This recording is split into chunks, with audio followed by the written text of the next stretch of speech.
E aí? Já parou para pensar num sistema de controle público tão rigoroso, mas tão rigoroso, que ele pune um gestor por um simples erro de formulário, mesmo que não tenha dado nenhum prejuízo?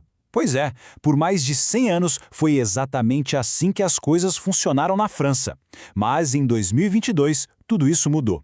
Bora mergulhar nessa revolução e ver o que a gente pode aprender com ela. E a mudança não podia ser mais gritante. Olha só a diferença. De um lado, o jeito antigo, focado em punir qualquer errinho formal, não importava o tamanho.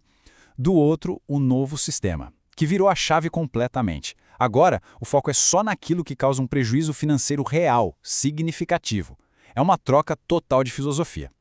Mas afinal, por que essa mudança tão drástica foi necessária? Para a gente entender isso, a gente precisa voltar um pouco no tempo e dar uma olhada em como o sistema antigo funcionava. Era um modelo que vinha lá do século XIX e que, vamos ser sinceros, já não estava dando conta da complexidade que é a gestão pública hoje em dia. E aqui, olha, tem um detalhe que é super importante a gente entender. No contexto francês, quando se fala em contador público, não é o profissional de contabilidade que a gente conhece aqui no Brasil, não. Lá, esse termo se refere a qualquer agente público que lida diretamente com dinheiro público, seja arrecadando, guardando ou pagando. Entender isso é a chave para sacar os problemas do sistema antigo. E olha só a lista de problemas que esse sistema criava. Primeiro, tinha uma confusão de papéis, uma dupla jurisdição. A Cour des Pontes auditava, mas quem aplicava a punição era um tribunal separado. Já começa complicado, né? Aí, a consequência disso. Um gestor podia ser responsabilizado automaticamente por um mínimo erro formal.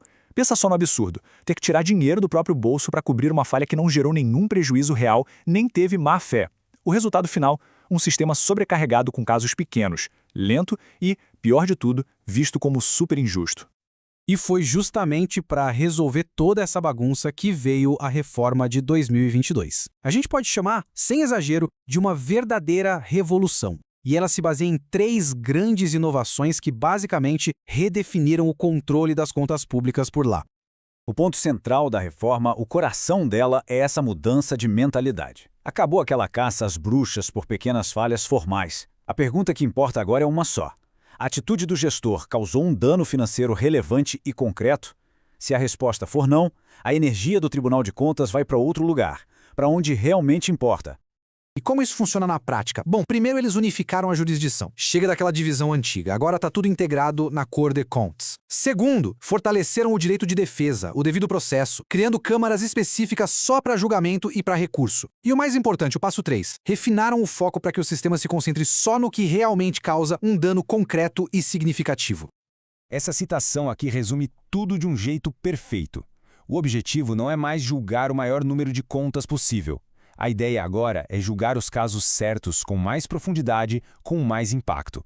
É aquilo, né? Qualidade em vez de quantidade. Beleza, tudo isso é muito interessante lá na França. Mas e pra gente, aqui no Brasil? O que a gente pode tirar de lição disso tudo?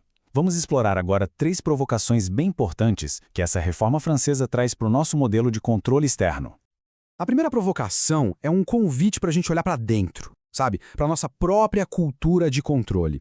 Será que essa nossa abordagem de querer julgar tudo, quase como uma linha de produção, é a mais eficaz? Ou será que a gente não está gastando uma energia preciosa com casos de baixo risco e impacto, enquanto os problemas realmente grandes acabam passando batido? O Brasil, aqui no nível federal, já passou por um problema parecido de sobrecarga, como a gente vê no gráfico. Só que a solução que o Tribunal de Contas da União, o TCU, encontrou foi diferente da francesa. Em vez de focar no dano, o TCU passou a priorizar as contas com base no tamanho do orçamento, na materialidade. Isso ajudou a organizar o volume de trabalho e permitiu cobrir mais de 90% dos recursos. Mas a lógica por trás é fundamentalmente outra. E isso nos leva a uma questão super importante. Será que focar só no tamanho do orçamento, na materialidade, é o bastante? Ou será que, como no novo modelo francês, a gente acaba perdendo de vista o que realmente importa, que é o dano efetivo, independentemente do valor total da conta? Fica aí a reflexão. Vamos para a segunda lição, então, que tem tudo a ver com o papel das auditorias. Lá na França, a certificação das contas do Estado é uma peça-chave super forte e independente, que acaba dando credibilidade para o sistema de controle como um todo. E essa imagem aqui deixa a estrutura deles bem clara. A Cour des Comptes francesa tem 4 grandes pilares de atuação: controlar, avaliar, certificar e agora, de forma repaginada, julgar. Repara que a certificação é um pilar autônomo. É como se fosse um selo de qualidade técnica baseado em padrões internacionais que funciona de forma independente do julgamento. E isso fortalece a confiança em todo o sistema. Então, a pergunta que fica no ar é a seguinte: se o Brasil investisse mais em auditorias financeiras robustas, independentes, principalmente nos estados e municípios, será que o próprio ato de julgar as contas não se tornaria muito mais útil e confiável? E chegamos à terceira e última reflexão, e essa talvez seja a mais estrutural de todas. A Reforma Francesa veio para reforçar um princípio que é essencial para a justiça. Quem audita não pode ser a mesma pessoa que julga. Simples assim.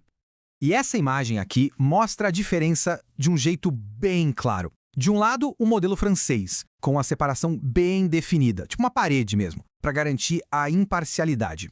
Do outro, o sistema brasileiro, onde as coisas às vezes se misturam, onde as funções de auditar e julgar podem se confundir, o que, claro, pode criar conflitos e até comprometer a credibilidade das decisões.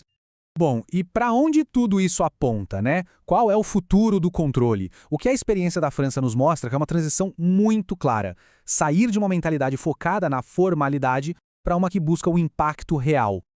Em resumo, a grande lição é a imagem do funil. A ideia não é mais tentar pegar cada pedrinha, cada erro mínimo que entra no sistema.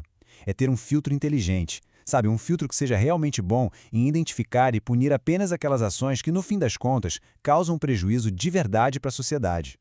E essa frase final amarra tudo. Julgar menos para julgar melhor. É sobre usar os recursos, que são sempre limitados, de forma mais inteligente, focando onde eles podem gerar mais valor, com mais rigor e com mais impacto para a gestão pública. E para fechar, fica essa provocação final para a gente pensar. O que a gente realmente busca com o controle das contas públicas? É garantir um conformismo burocrático, onde cada vírgula está no lugar certo? Ou é alcançar uma governança que funciona, que entrega resultados concretos para a população? A Reforma Francesa, sem dúvida, joga essa pergunta no nosso colo.